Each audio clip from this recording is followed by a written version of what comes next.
NCERT science class 8 chapter friction module 4। Hello friends, हमने पिछले module के अंदर एडवांटेजेस ऑफ फ्रिक्शन को डिटेल में समझा था। हमने बहुत सारे केसेस पढ़े थे जहां पर फ्रिक्शन बहुत यूजफुल होता है। चलिए आज हम पढ़ते हैं कि फ्रिक्शन कहां पे हार्मफुल होता है, यानी कि फ्रिक्शन के क्या डिसएडवांटेजेस है। आप कुछ मिनट तक अपनी हथेलियों को तेजी से एक दूसरे के साथ रगड़िए। आप क्या देखते हो कि आपके हथेलियां जो है गर्म हो जाती है। ये गर्म कैसे होती है? ये गर्म इसलिए होती है क्योंकि जब आप हथेलियों को रगड़ रहे हो एक दूसरे के साथ तो फ्रिक्शन पैदा होता है और ये फ्रिक्शन जो है हीट को जनरेट करता है। तो आपने क्या देखा यहां पर? फ्रिक्शन के कारण हीट जनरेट होती है, तो इससे मशीनों को बहुत नुकसान होता है।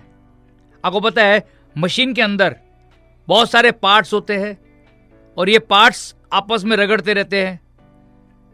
जब ये पार्ट्स रगड़ रहे हैं तो उससे क्या जनरेट हो रही है?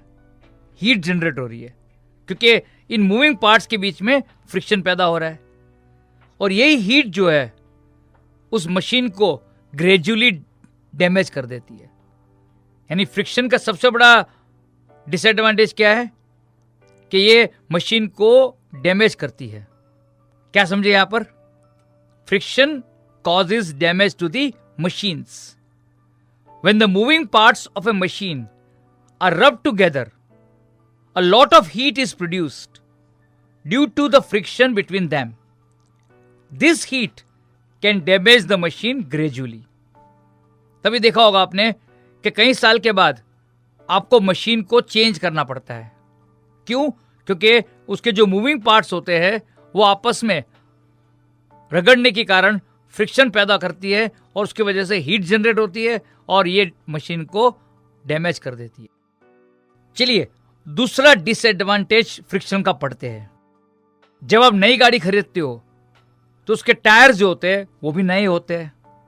जब ये गाड़ी कई किलोमीटर्स यानी कई डिस्टेंस को मूव कर लेती है तो कई साल के बाद आप जब टायर्स को देखेंगे तो ये घिसे हुए टायर होते हैं। ये टायर घिस कैसे गए? ये इसलिए घिस गए कि जब गाड़ी सड़क पे चलती है तो टायर्स और सड़क के बीच में फ्रिक्शन होता है और ये फ्रिक्शन जो है वो वियर एंड टियर करती है। समझिए आप?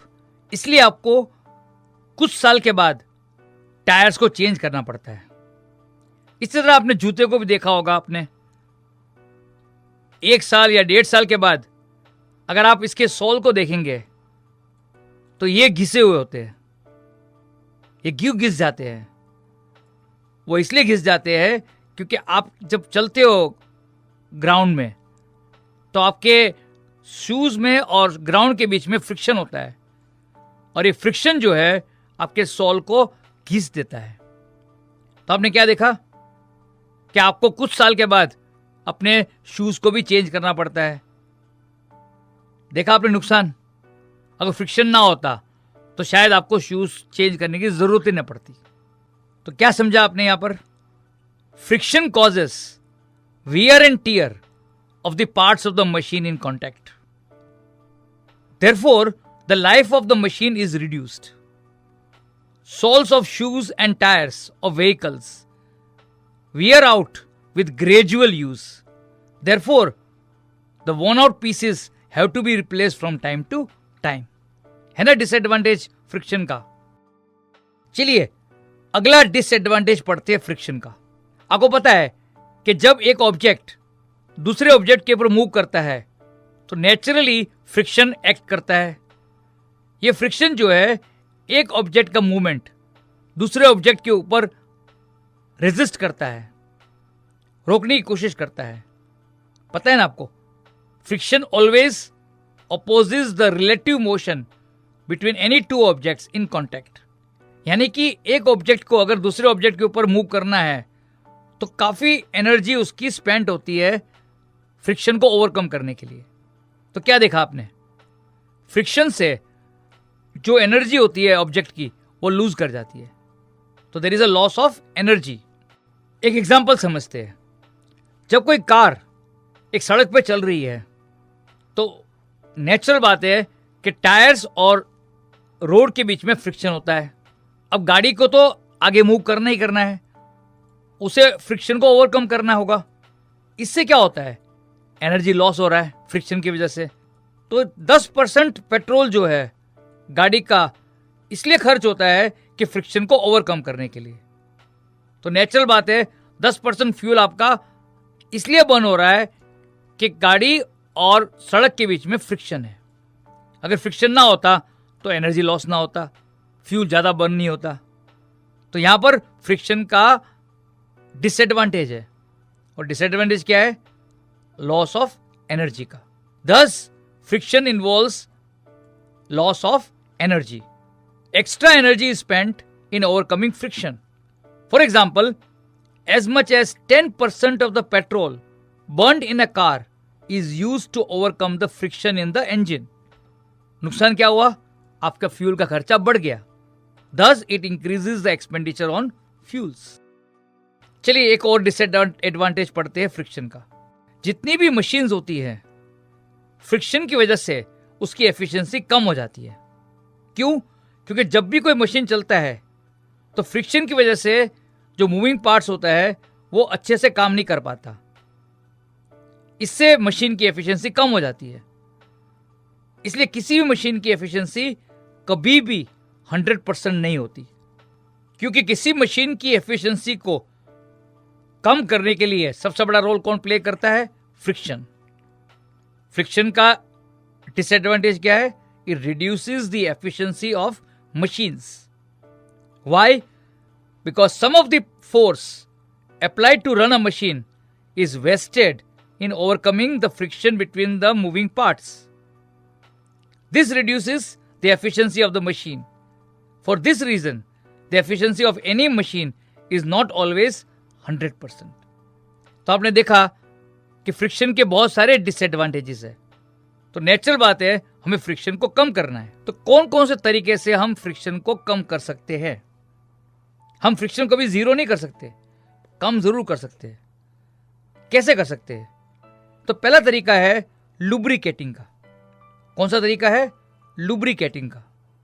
जो सब्सटेंस फ्रिक्शन रिड्यूस करने में मददगार हो उसे हम लुब्रिकेंट्स कहते हैं। The substances which reduce friction are called lubricants. आपने देखा होगा कि गाड़ी में मूविंग पार्ट्स के अंदर हम ऑयल या ग्रीस का इस्तेमाल करते हैं। इसे हम क्या कहते हैं? लुब्रिकेंट कहते हैं। क्यों लुब्रिकेंट कहते हैं? क्योंकि ये ऑयल और ग्रीस जो है फ्रिक्शन रिड्यूस करने में हेल्प करती है। कैसे हेल्प करती है, चलो उसको समझते हैं। कोई भी मूविंग पार्ट्स होता है उनका सरफेस के अंदर क्या होता है, अनइवन होता है। आपने पढ़ा था फर्स्ट मॉड्यूल में कि सरफेस को जब हम माइक्रोस्कोप के अंदर देखते हैं तो अनइवन होता है।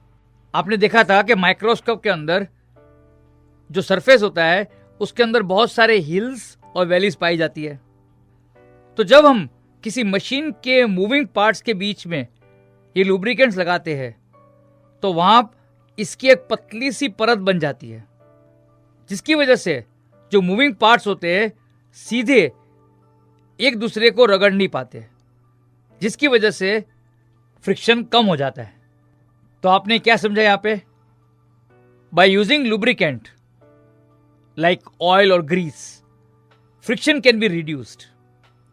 When a lubricant is applied between the moving parts of a machine, a thin layer is formed there and the moving surfaces do not directly rub each other.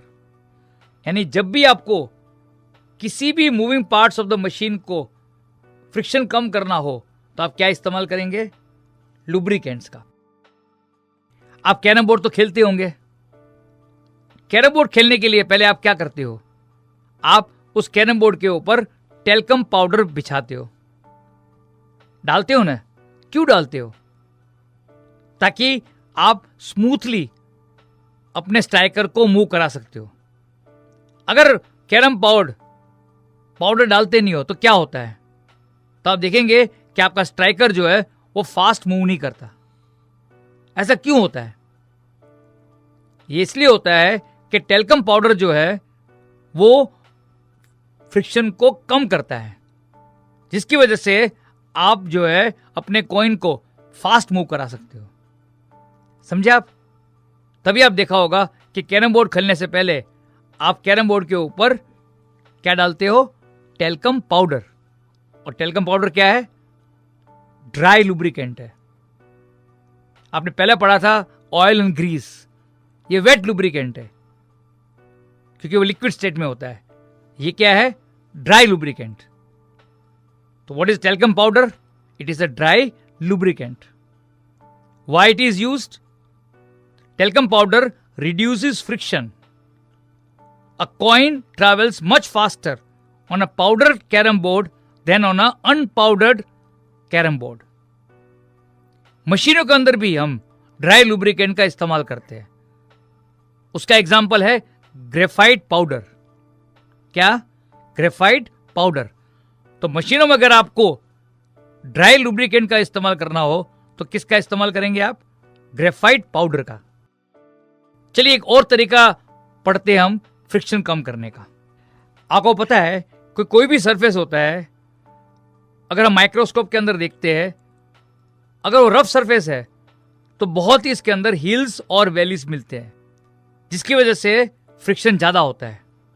अगर हम इस सरफेस को पॉलिश कर दें तो आप क्या देखेंगे कि आपके सरफेस को पॉलिश करने के बाद ये जो इरेगुलरिटीज है हिल्स और वैलीज के रूप में, वो कवर हो जाएगी, स्मूथ हो जाएगी, जिसकी वजह से फ्रिक्शन कम हो जाएगा।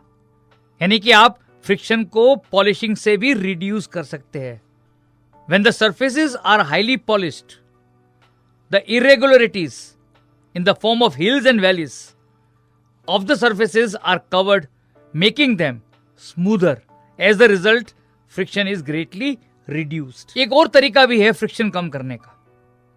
वो कौन सा तरीका है? बॉल बेरिंग्स का।